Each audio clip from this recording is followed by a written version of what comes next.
Who is the Lunar Maiden? If you're ever alone outside during a full moon and you ever see this woman, run for your life. I'm just kidding, she's not real. What she is, however, is a spirit goddess who bestows upon one person the greatest blessing they could ever achieve, the Lunar Maiden's prayer, a blessing given to perhaps the most fortunate person of their time. This is because the Lunar Maiden only walks the land of man on the night of the blue moon, an astronomical event that happens so rarely men consider themselves blessed to witness one during their lifetime.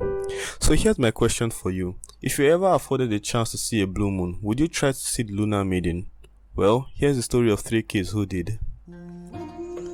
A blue moon has been announced to come in the kingdom of Reveldia, and in celebration the king has declared a festival on that night. While the people of the kingdom prepare to enjoy the festival, Oliver and his 2 friends Amis and Thomas makes plans to catch a spirit goddess in hopes that she grants one of them a wish. Because of how rarely she appears, the Lunar Maiden has a lot of legends surrounding her, one of which is that she will grant one wish to a person of her choosing.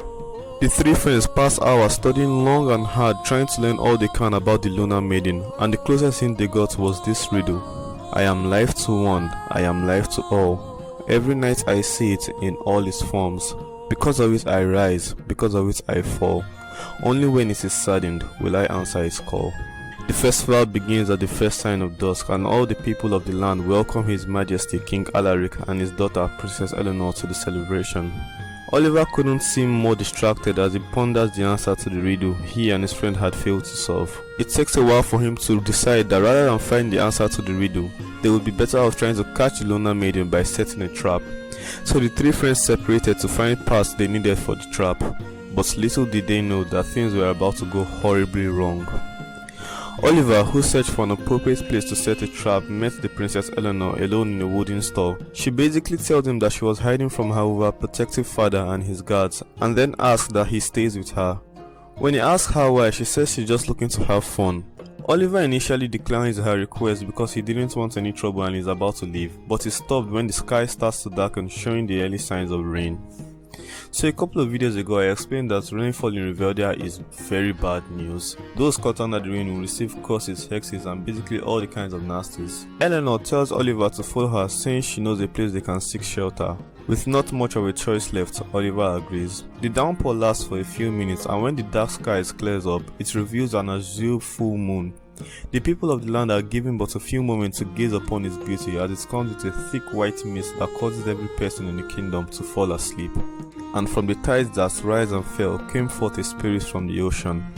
The Lunar Maiden walks through the kingdom of Reveldia as all its people slumbered, sorely reminded of the one prayer she could not answer, herself. The night of the blue moon is a cold reminder to the Lunar Maiden of her one desire, to live amongst men, but instead her existence is made to be a legend to most people, and for the greater good, she decided that that is how it will stay. But even this goddess has her moments of weakness. She stumbled upon a small thread on a narrow path, one that was tied to Oliver's little finger, a small attempt at a trap set for her.